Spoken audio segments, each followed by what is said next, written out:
enregistrées et que dès le lendemain ou le surlendemain ou le soir même, je n'ai pas encore fait la manipulation, mais elles seront insérées dans votre NetCampus.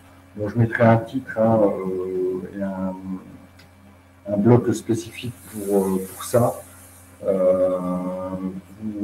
Donc reverrez les vidéos sur NetCampus.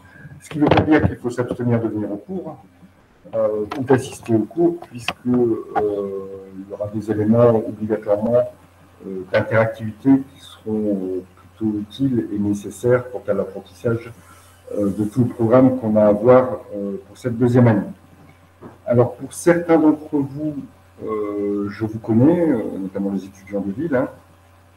On aura l'occasion de se recroiser sur le campus, j'espère, et pour les autres, je ne vous connais pas et je ne sais pas non plus à quel niveau du programme vous êtes arrêté, si vous avez eu la possibilité de faire la globalité des chapitres de première année. Dans tous les cas, moi je vais commencer par les chapitres qui doivent être vus en deuxième année, et s'il y a besoin de faire un retour, parce que de toute façon, les choses étant liées, s'il y a besoin de faire un retour sur quelques notions qui auraient dû être vues l'année précédente, je le ferai et je serai à l'écoute éventuellement aussi des demandes et des besoins qu'il y a. Alors, je ne me suis pas présenté, hein, excusez-moi. Je suis donc Gérard Brassard, j'enseigne l'éco et la gestion depuis 4 ans maintenant pour le BTS en première année et en deuxième année sur le campus de Lille. Voilà pour ma part. Ce que je propose là pour cette première petite séance, c'est d'abord de faire quelques petits rappels méthodologiques et ensuite de pouvoir attaquer directement sur un premier chapitre que l'on va commencer ensemble et qu'on aura l'occasion de finir ensemble aussi, et ça vous donnera un petit peu la méthodologie de travail qu'on finira ensemble demain.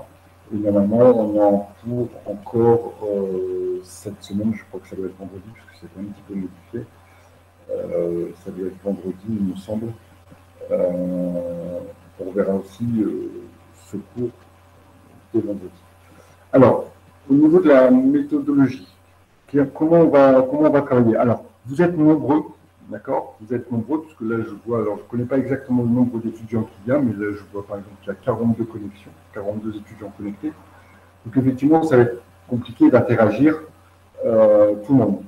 Mais par contre, je vous proposerai des petits outils de travail collaboratif qui vont nous permettre de pouvoir quand même échanger et surtout utiliser le fil de discussion que vous trouvez dans l'outil pour éventuellement poser des questions, éventuellement m'interpeller sur un point que vous n'avez pas compris pour que je puisse y répondre. Je prendrai toujours un temps pour répondre aux questions qui sont dans le fil de discussion. Et éventuellement, j'ouvrirai votre micro de façon à ce que vous puissiez me poser la question directement ou pouvoir discuter de la problématique que vous avez. Voilà, ça c'est pour le cours et les interactions que l'on va pouvoir avoir. Concrètement, comment ça va se passer? Concrètement, ça va se passer comme ça. À chaque fin de séance, je vais vous donner le cours, les 2 ou 3 cours qu'il faudra voir dans la semaine, ça dépendra de notre avancée. Et il faudra, vous, comme vous le faisiez en présentiel, voir le cours par vous-même et travailler le TD. Le TD, on le fera ensemble, on le corrigera ensemble, mais ça veut dire aussi que vous avez vu le cours et que vous avez regardé le TD. Le TD sera corrigé pendant les séances et j'y apporterai bien sûr des éléments complémentaires et je reviendrai surtout sur les points qui me semblent les plus délicats à comprendre dans le cours, puisque la matière est assez technique et sur certains cours, je suis persuadé que NetCampus ne sera pas suffisant à la compréhension des notions. Donc, je sais à peu près où ça bloque en général, je reviendrai sur ça et on fera la correction des TD ensemble pendant ces séances de visio. Ce qui est, la connexion est très difficile, désolé, je suis en retard. Oui, pas de souci, mademoiselle Françoise. Voilà comment ça va se passer. Alors, vous savez que dans votre programme, il y a différents points, des points qui sont relatifs au droit, des points qui sont relatifs à la gestion, des points qui sont relatifs au marketing en deuxième année. On alternera aussi, de façon à ne pas trop se focaliser sur un point. Je sais que notamment, par exemple, pour le point du droit, c'est un peu plus compliqué, ou pour le point aussi de la gestion, il y a quelques chapitres qui sont assez techniques et où vous avez un petit peu plus de mal. Donc on alternera aussi les chapitres, mais je vous tiendrai toujours au courant pour que, bien sûr, vous puissiez les préparer et surtout préparer les TD qui vont avec les chapitres. Je pense que vous êtes tous rompus à l'utilisation de NetCampus, vous savez comment ça fonctionne. Donc a priori, pas de souci là-dessus. Je vous dis deux mots de l'épreuve qui vous attendra à la fin de l'année. A priori, vous devriez la passer, hein, j'espère. L'épreuve, c'est une épreuve de 3 heures. Donc, il va balayer les chapitres de première et de deuxième année. C'est là où c'est un petit peu plus compliqué parce qu'effectivement, le programme est assez lourd. C'est une épreuve de 3 heures qui est composée en général. Alors, sur les 10 dernières années, ça s'est passé comme ça, sauf une année, je crois, qui se compose en général de 4 dossiers. Les 4 dossiers sont dépendants les uns des autres, mais n'ont pas beaucoup d'interaction les uns entre les autres. 4 dossiers portant sur 4 points du programme différents. Vous aurez certainement un dossier en droit, un dossier en gestion, par exemple, un dossier en marketing, et pour terminer sur un dossier en analyse financière ou des choses comme ça. La répartition des points est en général équivalente, c'est-à-dire que ce sont 4 dossiers qui sont notés sur 10 points, et bien sûr, vous avez une note sur 40, qui ensuite est divisée par 2 pour ramener à votre note sur 20. Vous avez eu normalement un BTS blanc l'année dernière, qui reprend à peu près la forme du BTS que l'on s'attend à avoir. Sachez aussi que vous serez les premiers à passer le BTS sur la nouvelle version, donc avec le nouveau programme. Donc il y aura effectivement là quelques petites interrogations et quelques petites incertitudes quant à la nature, mais a priori on ne devrait pas changer au moins sur le mode de l'examen, sur sa présentation et sur son organisation, même si le programme a légèrement changé, et notamment il y a des plans en comptabilité qui ont été retirés et des chapitres en droit, par contre, qui ont été rajoutés par rapport à ce qui était fait les années précédentes. Voilà pour les petits points de travail, de méthode de travail. On va tout de suite attaquer. Alors, c'est un premier chapitre que, bien sûr, vous n'avez pas vu, j'en suis tout à fait conscient. C'est pour ça que je vais plutôt l'expliquer là sur cette première demi-heure et ensuite on traitera le premier exercice du chapitre.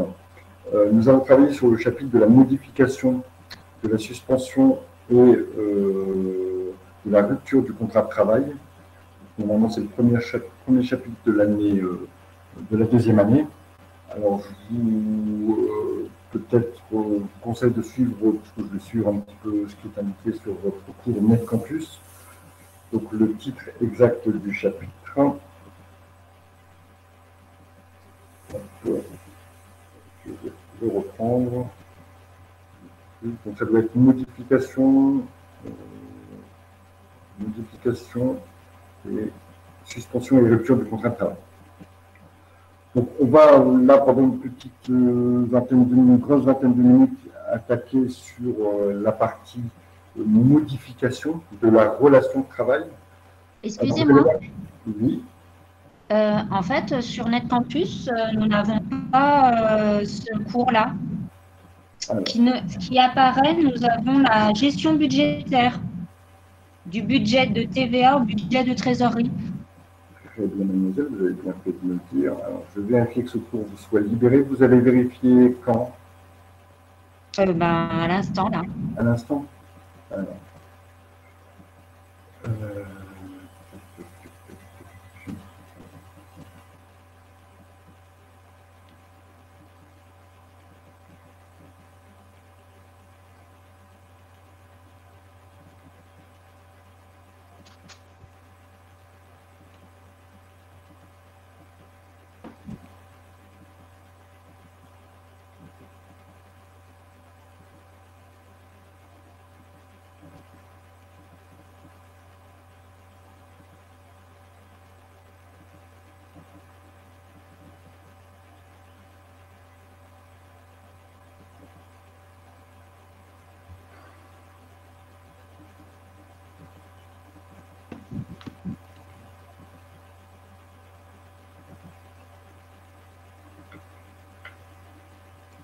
Normalement, il est libéré. Hein. Enfin, moi, je l'ai.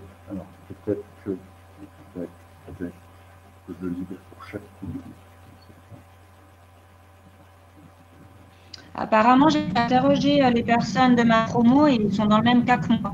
D'accord. Est-ce que vous pouvez actualiser votre NetCampus et vérifier si vous ne l'avez pas maintenant?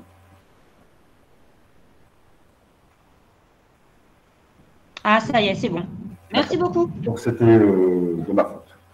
Il faut que je le libère pour chaque campus et non pas en publication nationale. Bon. Ok, je le saurai maintenant. Voilà. Donc, on va attaquer sur ce chapitre-là. Alors, vous allez voir que quand je disais notamment qu'on a besoin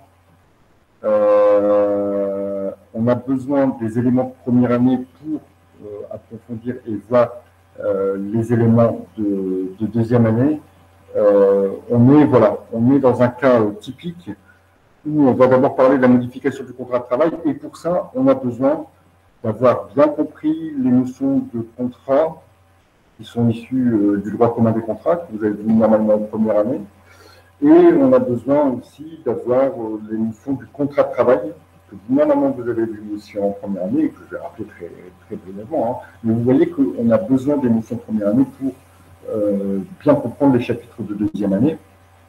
Et là, notamment, par exemple, si je vous parle des conditions de validité du contrat, est-ce que, je ne sais pas, peut-être Françoise pourrait me dire ce qu'elle en pense ou est-ce qu'elle connaît les conditions de validité du contrat en droit commun?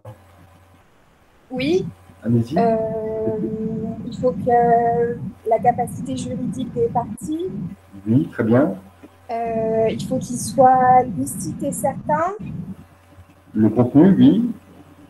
Il y en a d'autres, mais je ne sais plus. Il y en a une troisième, hein, tout simplement. Ah, il faut que le contrat, il existe. Enfin, en tout cas, il faut que ce soit pour quelque chose qui peut exister. Oui, alors ça, c'est le contenu licite et certain que vous avez déjà cité. Il en manque juste une, c'est le consentement. Ah oui, il faut que ce soit faut qu'il y ait un consentement et une acceptation des deux parties. Voilà, un consentement, comme on dit, libre et éclairé, c'est-à-dire exempt de tout vice, notamment le vice du consentement qu'on peut connaître qui sont l'erreur, le dol et la violence. Donc le contrat de travail est un contrat à retour. Donc il doit répondre aux conditions de validité du contrat en droit commun, c'est-à-dire, comme l'a très bien dit Françoise, un consentement libre et éclairé, une capacité à conclure, d'accord, à contracter. Et là, on pourrait éventuellement parler des problèmes des majeurs, parce que vous savez que hors les actes de la vie courante, seuls les majeurs ont la capacité de contracter. Et la troisième condition de validité du contrat, c'est le contenu licite et certain. Donc, partant de là, maintenant bifurquons un petit peu sur le droit du travail et le contrat de travail en spécifique. Qu'est-ce que vous connaissez comme type de contrat de travail, Virginie? Mademoiselle Virginie Molina.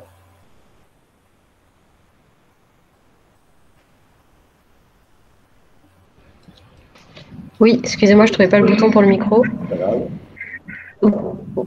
Qu'est-ce que je connais comme, excusez-moi, comme contrat de travail. Quel type de contrat, vous voulez dire? Oui.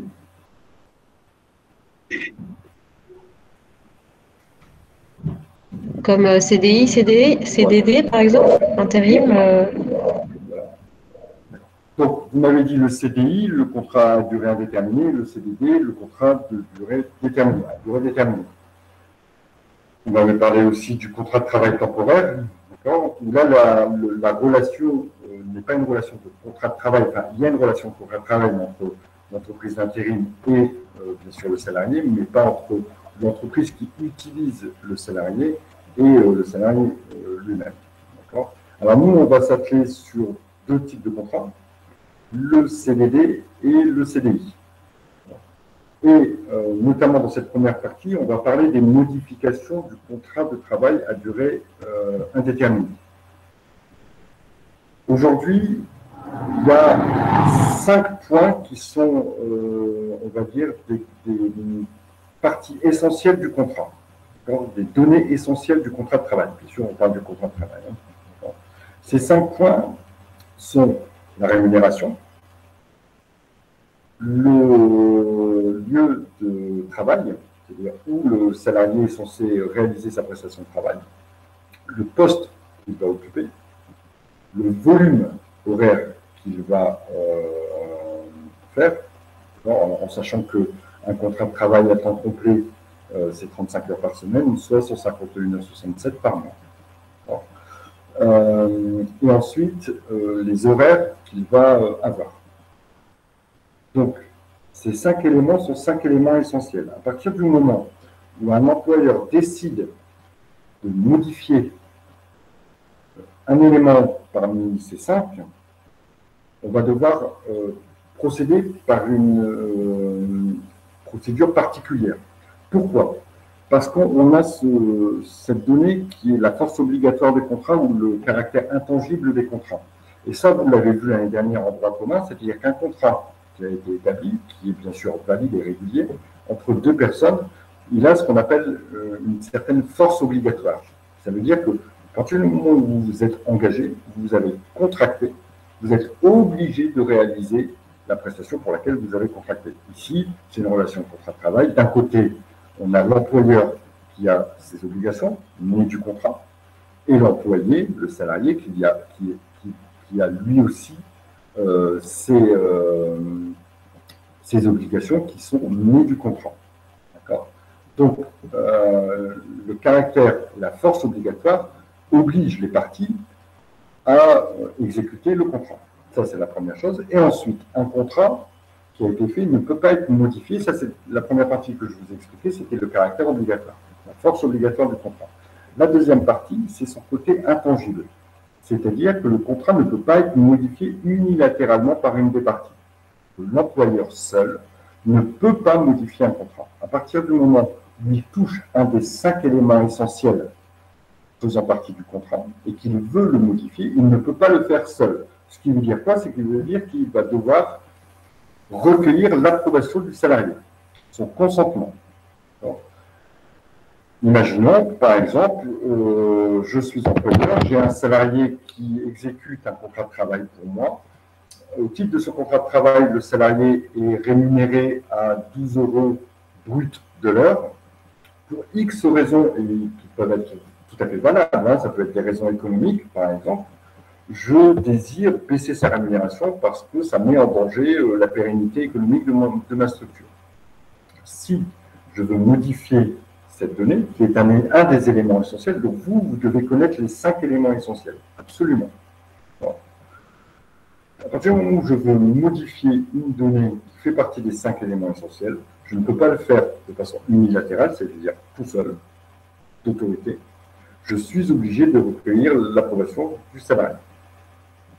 Ce qui est différent de la modification des conditions de travail, où là, ça fait partie. Vous pouvez redonner. Alors, je lis les petits trucs en même temps. Vous pouvez redonner les 5 éléments. Oui, je vous redonne les 5 éléments. Donc, on a le salaire, premier élément. Deuxième élément, le lieu de réalisation de la prestation de travail, l'entreprise, le lieu où le salarié va travailler. Troisième élément, le poste ou la qualification pour lequel le salarié a été recruté. Quatrième élément, le volume horaire que le salarié va réaliser. Cinquième élément, les horaires que le salarié va faire. Bon. Ces 5 éléments sont les 5 éléments que l'employeur ne peut pas toucher tout seul.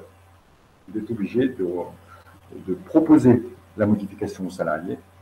Si le salarié est d'accord, il lui dira « Ok, monsieur, je suis d'accord ». Si le salarié n'est pas d'accord, à partir de là, l'employeur pourra procéder à un licenciement du salarié. Donc, je touche un des éléments obligatoires, un des éléments essentiels, pardon. Je suis une procédure, c'est-à-dire que je vais envoyer un courrier. La procédure, vous l'avez sur votre net en plus, hein, vous allez envoyer un courrier recommandé avec accusé de réception au salarié, lui laisser un délai qui est souvent de 1 mois, voire 15 jours dans certaines conditions pour réfléchir. Et à partir de là, vous obtenez soit l'approbation du salarié, soit son consentement. Ça veut dire que le salarié est d'accord pour la modification proposée, ou soit il n'est pas d'accord, et à partir de là, on engagera une procédure de licenciement. On reviendra sur la procédure de licenciement en fin de chapitre, puisque ça fait l'objet de la dernière partie du cours. Là, on a parlé... Bonjour. Oui. J'aurais une question. Là, vous dites que si, par exemple, vous m'entendez? Oui, oui, bien sûr. Vous dites que si, par exemple, le salarié n'est pas d'accord, il y aura un processus de licenciement. Mais si, par exemple, l'employeur veut baisser son salaire et que le salarié a signé il y a 2 ans en CDI pour tel salaire, il a droit de le licencier alors que le salarié a signé pour tel salaire et... Alors, si la modification du contrat de travail est motivée par des éléments économiques, par exemple, c'est tout à fait possible. Par contre, effectivement, si c'est simplement lié par des motivations, par exemple, discriminatoires, là, le licenciement ne sera pas possible. Dans tous les cas, en général, quand un employeur propose une modification du contrat de travail, il va avoir une raison pour le proposer. Par exemple, je vais vous citer un exemple qui s'est passé à l'usine Smart il y a 3-4 ans. Tous les salariés étaient embauchés à temps complet, 35 heures par semaine. L'usine Smart ne fonctionnait pas bien, on n'avait pas une bonne rentabilité et risquait de fermer. Donc, l'employeur a proposé à l'ensemble des salariés, alors bien sûr, quand on a des grosses structures comme une usine de confection de voitures, on a un intermédiaire qui est le syndicat, d'accord, qui va représenter les salariés. Les discussions se feront avec les représentants syndicaux. Ici, l'employeur a dit, voilà, si on ne descend pas à 32 heures le contrat de travail de tout le monde, l'usine ne pourra pas être pérenne. Donc, il y avait une justification. Donc, les salariés ont accepté, donc il y a eu une modification du contrat de travail, avec donc une baisse du volume horaire et obligatoirement une baisse de rémunération qui accompagnait cette baisse des volumes horaires. Et donc, les salariés ont en majorité été d'accord. Et pour ceux qui n'ont pas été d'accord, pour ceux qui n'ont pas accepté la modification, il y a un licenciement qui est envisagé avec, bien sûr, alors ce n'est pas un licenciement pour faute, mais un licenciement qui va être justifié par le refus et surtout le lien de la modification qui avait été proposée. Par exemple, je vous dis encore une fois, si c'est une baisse de rémunération, une baisse de volume horaire qui était justifiée parce que l'entreprise était en difficulté, il y aura un licenciement pour motif économique qui sera organisé. D'accord? Alors, ça c'est la partie modification du contrat. À côté de ça, l'employeur, lui, il a un pouvoir de direction. C'est-à-dire que l'employeur, il organise le travail dans sa structure. Il organise les horaires, il organise les postes de travail, il organise la façon de travailler, etc. etc. L'employeur a le pouvoir donc, de modifier les conditions de travail. Donc, bien sûr, les conditions ne font pas partie des 5 éléments essentiels dont on a parlé tout à l'heure. Mais par exemple, ça va être un aménagement d'horaire, ça va être aussi peut-être un lieu d'activité. À partir du moment où il n'est pas, c'est pas un lieu qui s'éloigne du lieu qui avait été défini par le contrat de travail. Ça va être peut-être une réorganisation de poste. Alors vous étiez commercial dans tel secteur, je vais vous demander d'être commercial dans un autre secteur, parce que vous en avez les capacités, etc. Donc l'employeur, lui, a un certain pouvoir d'organisation de sa structure. Les modifications qu'il va proposer et qui sont bien sûr en lien avec ce pouvoir d'organisation, on va parler par exemple de modifications horaires qui sont peu importantes. Vous verrez dans l'exemple, je ne vais pas trop en dire, mais dans l'exemple qu'on va traiter par la suite, si on attend licenciement, que je vais peut-être vous demander de traiter pour demain. Si la modification n'est pas importante, ça ne touche pas un élément essentiel du contrat de travail. Un décalage d'une demi-heure, par exemple. Au lieu de commencer à 8h, vous commencez à 8h30.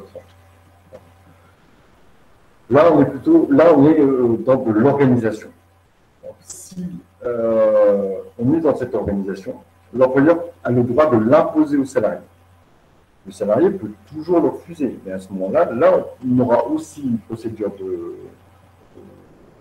licenciement, mais qui sera pour faute, et non pas pour motif économique, comme dans la première partie.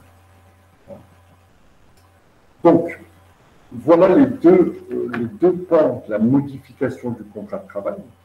D'un côté, des modifications sur les caractères essentiels du contrat, demande l'autorisation du salarié, et s'il n'est pas d'accord, qui provoquera un licenciement, mais il faut que ce soit motivé. Deuxième possibilité, une modification des conditions de travail, et ça, il faudra bien le mettre dans une copie, d'accord? Puisque dans une copie, quand on va vous présenter une situation, on va vous dire, voilà, qu'est-ce que vous pensez de la situation? Vous allez expliquer qu'il y a deux types de modifications de la relation, soit une modification du contrat de travail, soit une modification des conditions de travail. Vous allez expliquer ce que sont des modifications du contrat, des modifications des conditions, et puis vous allez déduire la solution par rapport aux faits qu'on va vous donner. Voilà pour ces deux points importants. Malgré tout, il y a un certain nombre de clauses contractuelles qui vont permettre les modifications, sans pour cela qu'on ait besoin de l'accord du salarié. Je vais vous demander, alors peut-être à Mathilde. Est-ce que vous vous souvenez, Mathilde, des clauses de mobilité dans un contrat de travail? Quand l'employeur demande à son salarié de changer d'entreprise. Changer de lieu, oui. Ouais. Il faut être prévenu assez à l'avance pour pouvoir s'organiser. Oui. Il me semble qu'il y a une clause qui donne un certain secteur. Oui, on va dépasser un certain nombre de kilomètres. Géographiquement. Ouais. Et il n'y a pas un truc, il faut que le conjoint puisse se retourner professionnellement dans le même secteur. D'accord, ok. Alors, une clause de mobilité, d'abord, ça permet à l'employeur de pouvoir obliger le salarié, puisque le salarié contractuellement a donné son accord au départ, en disant, voilà, on a un site, on est à Lille, on a un site sur Paris, vous pouvez éventuellement être muté sur Paris. D'accord? Vous l'acceptez ou vous ne l'acceptez pas.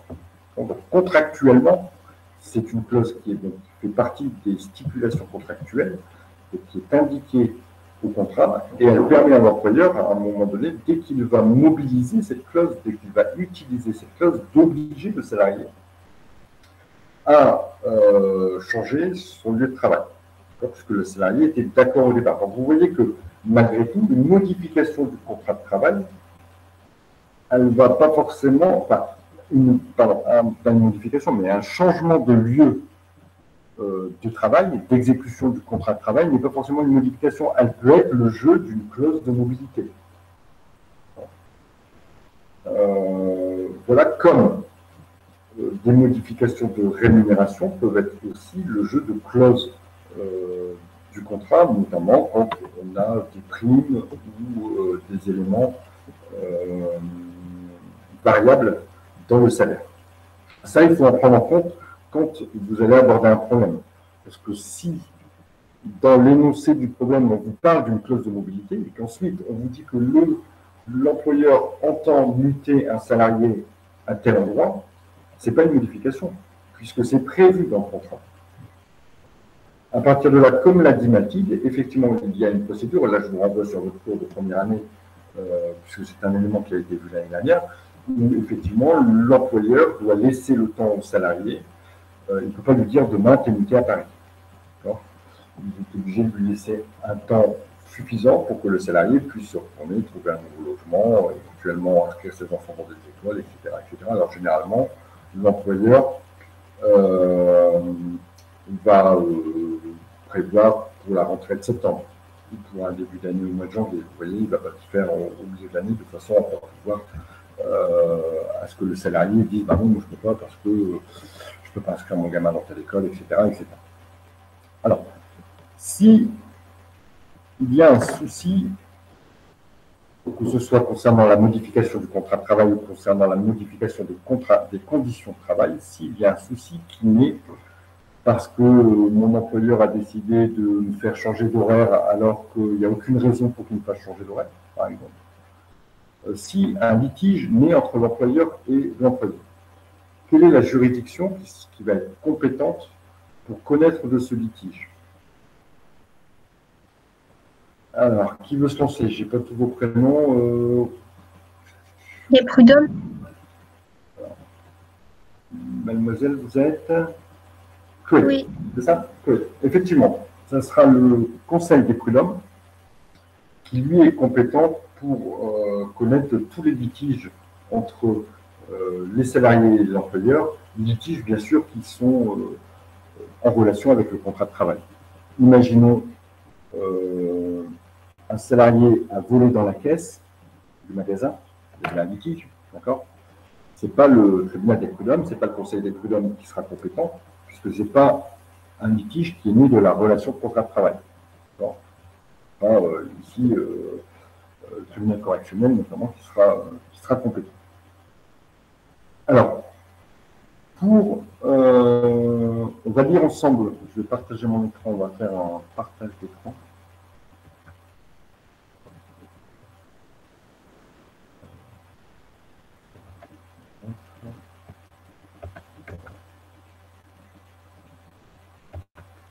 Alors, je pense que vous voyez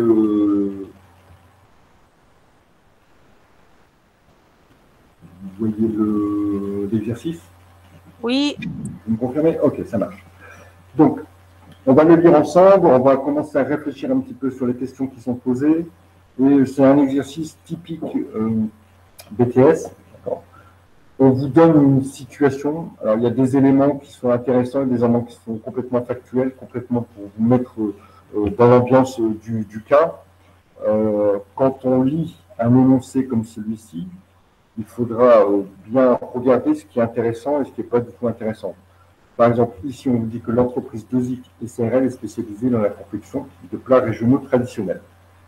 Cette entreprise d'origine familiale a pris de l'essor ces dernières années. Dorénavant, certains associés sont extérieurs à la famille fondatrice. Vous voyez, tous ces éléments, voilà, pas forcément très utiles.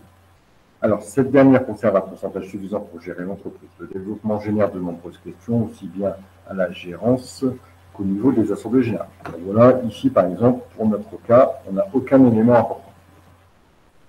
L'entreprise se pose de multiples questions en matière d'investissement. La problématique de conservation d'un certain niveau de l'artisanat, tout en assurant la sécurité alimentaire, la rapidité et le volume demandé par la clientèle. Dans ce contexte, l'entreprise a mandaté un expert afin qu'il réalise une étude sur les investissements. J'imagine que dans ce même exercice, il y avait une autre question concernant les investissements, les choix d'investissement. Ici, ça ne me concerne pas. Mais, dans le cadre de son essor, Dozic, donc l'entreprise, a acheté des locaux distants de quelques kilomètres de son site principal.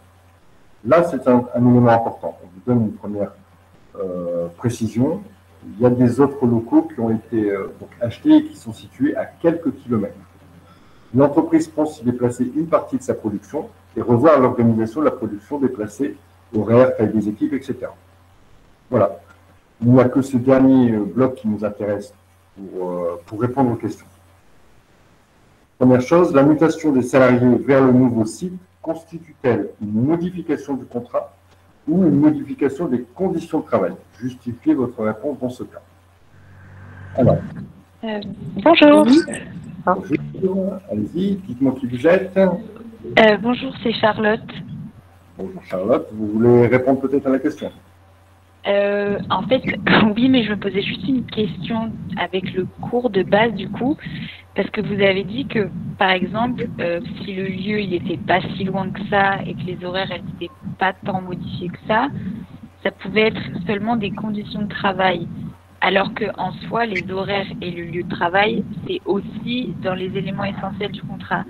Mais du coup, comment est-ce qu'on peut juger pour savoir, parce que là, il y a marqué quelques kilomètres. Donc, comment on peut savoir si quelques kilomètres, du coup, c'est des conditions ou... Vous avez exactement mis le doigt sur la problématique. Ah, ok, c'est déjà bien alors. C'est exactement ce problème qui risque de se poser, c'est de pouvoir estimer est-ce que quelques kilomètres, c'est un changement de lieu important ou est-ce que c'est un changement qui est finalement pas très important. Ok. Ici, ça sera considéré comme un changement qui n'est pas très important.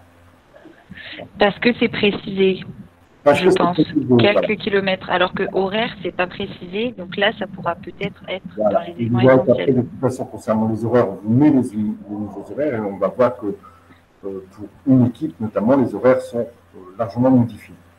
D'accord, merci beaucoup.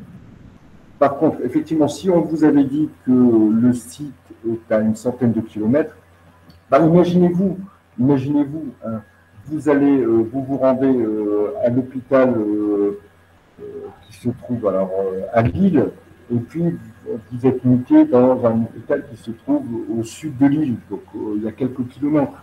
D'accord ? Oui. On ne va pas considérer ça, effectivement, vous n'avez pas besoin de vous organiser forcément différemment. Mais par contre, si on a quand même un lieu qui est distant d'une centaine de kilomètres, là, on va considérer que c'est une modification. On va dire qu'au-delà de 20 ou 30 kilomètres, ça va être une modification.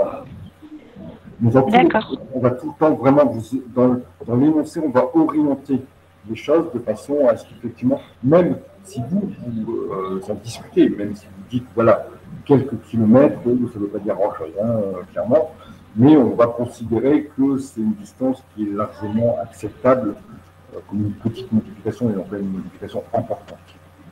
D'accord, merci.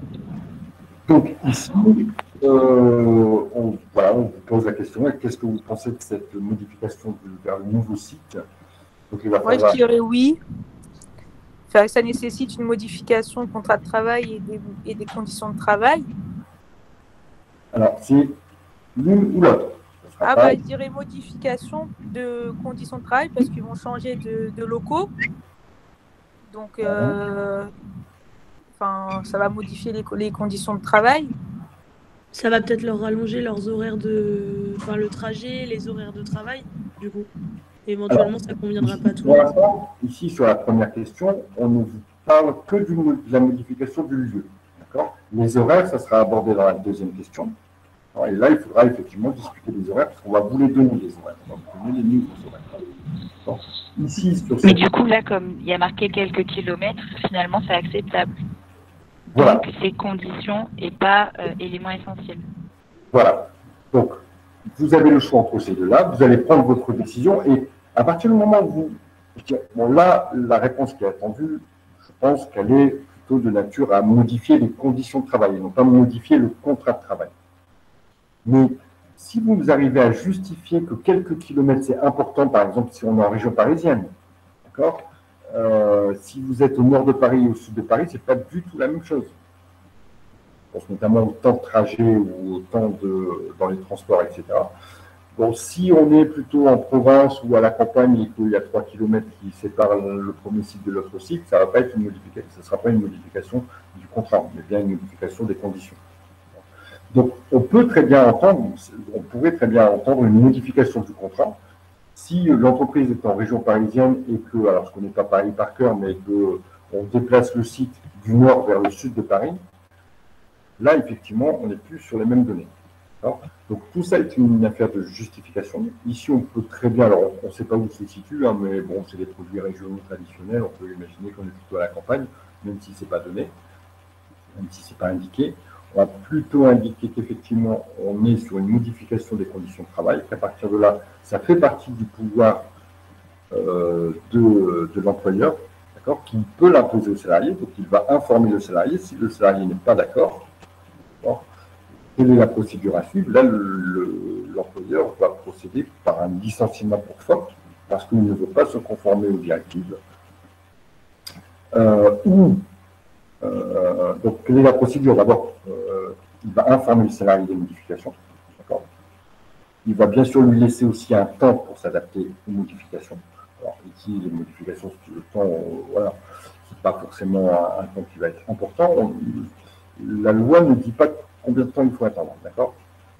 Autant pour la modification du contrat de travail, c'est 1 mois, alors que pour la modification des conditions de travail, il n'y a pas de délai ou de temps qui est indiqué par la loi. On dit un temps suffisant pour que le salarié puisse prendre ses dispositions. Donc, informer le salarié. Et éventuellement, si le salarié n'est pas d'accord, qu'est-ce qui se passe?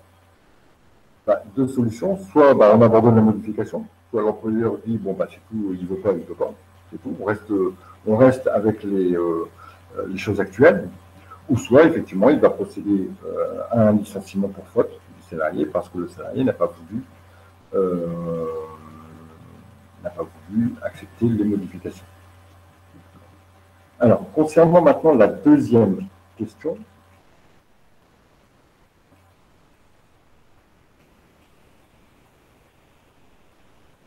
voilà, alors je vous dis d'abord la deuxième question. Je vais me permettre peut-être de prendre 10 minutes de plus ou 5 minutes de plus.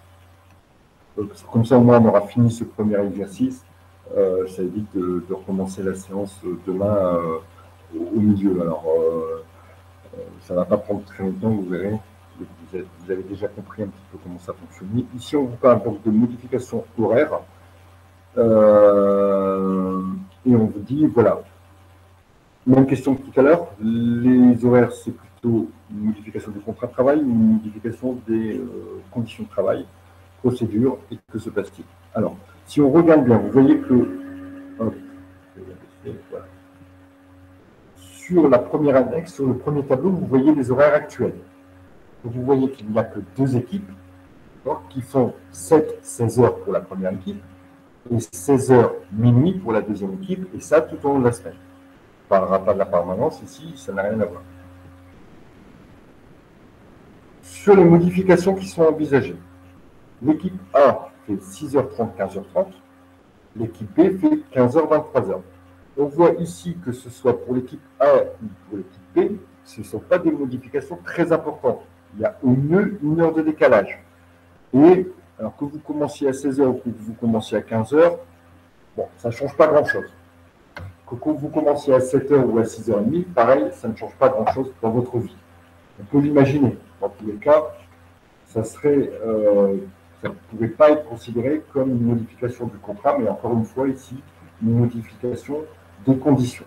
Par contre, on vous dit que sur l'équipe C, on va avoir un nouvel horaire. L'horaire, il est de 23h à 7h. Donc, rien à voir avec le précédent horaire de l'équipe A et rien à voir non plus avec le précédent horaire de l'équipe B. Et là, on vous dit que l'équipe C sera composée de nouveaux embauchés et des personnes qui viendront de l'équipe A et de l'équipe B. Donc, pour ces personnes qui viennent de l'équipe A et de l'équipe B, là, c'est une modification qui est relativement importante parce que une personne qui va voir ses horaires modifiés, qui est en équipe A et qui va passer en travail de nuit, puisque là, on voit bien que c'est un travail de nuit, de 23h à 7h. Alors, là, il y a une modification importante des horaires. Donc, sur cette partie-là, sur les salariés des équipes A et B qui vont être transférés vers l'équipe C, là, on va avoir une modification d'un des éléments essentiels du contrat de travail, une modification très importante, ici qui sont les horaires, et là, on va devoir recueillir absolument l'approbation du salarié, justifier que c'est nécessaire aussi. Puisque une modification telle que celle-ci, qui ne serait pas nécessaire à la survie d'entreprise et qui serait imposée au salarié et qui aurait entraîné un licenciement par refus du salarié, si ça devait être porté devant le tribunal des prud'hommes, le tribunal des prud'hommes exigerait la réintégration du salarié. On verra un petit peu ça quand on fera la procédure de licenciement. Donc ici, conclusion, pour ceux qui vont rester dans leur équipe A ou B, c'est une modification des conditions, parce que la modification d'horaire n'est pas très importante et surtout on reste plutôt dans les mêmes tranches. D'accord. Mais par contre, pour les salariés des équipes A et B qui vont intégrer l'équipe C, on va passer à un horaire de jour à un horaire de nuit. Donc là, c'est une modification du contrat de travail qui va nécessiter l'approbation du salarié. Voilà comment il fallait aborder ce premier exercice. Vous verrez dans le cours qu'il y a d'autres exercices. Alors, ça va peut-être faire un peu short pour demain de regarder ça. Donc, je pense qu'on va faire la même séance demain que celle qu'on a fait aujourd'hui. C'est-à-dire que je ferai une petite partie cours et on fera les exercices ensemble. Et puis après, on rattrapera le rythme des croisières pour la fin de semaine où on attaquera la problématique des budgets, qui est un gros chapitre qui va nous prendre pratiquement une semaine entière et qui est assez important, mais sur lesquels on va travailler différemment. Voilà. Alors, la vidéo sera mise en ligne ce soir ou demain. Il faut que je regarde comment ça fonctionne. Et puis, nous, on se retrouve demain à 19h20 pour le deuxième cours. Voilà. Il n'y a pas de questions? Écoutez, s'il n'y a pas de questions, je vous remercie. Je vous souhaite une bonne soirée et je vous dis à demain. Au revoir. Excusez-moi, monsieur, j'ai une question. Oui. Allô? Oui, je suis toujours là. Vous m'entendez? Oui, je vous entends. Oui, je voulais savoir, là, du coup, on débute avec des cours sur le droit, mais en attaquant la gestion. On a fini tous les chapitres. Je l'ai dit en début de cours, on va alterner. Parce que j'étais pas là en début de cours. Que ça on va alterner. On va alterner. Là, on va faire un chapitre de droit. Vendredi, on attaque les budgets, donc c'est de la gestion. Après, on reviendra. Il n'y a que le marketing qu'on fera ensemble, qu'on fera les 4 chapitres les uns parce qu'ils sont liés. Après, il y a un gros chapitre sur les statistiques qu'on fera certainement au mois de décembre, qui est un peu compliqué. Je sais que c'est un chapitre où vous avez du mal parce que c'est des maths. C'est compliqué ce chapitre-là. Donc, on l'intégrera dans le process. Mais on va alterner. On va pas faire que du droit, après que de la gestion. On va faire du droit, la gestion, on va revenir sur le droit, on va faire le marketing, etc. Ça marche pas. Dans tous les cas, je vous préviendrai à chaque fois quels sont les chapitres qui seront à voir. Mais pour la fin de la semaine, on va commencer le chapitre sur les budgets. Et on va voir l'émission de TVA notamment. C'est bon, j'ai répondu à la question? Très bien, merci. Voilà, c'est une bonne soirée. Au revoir.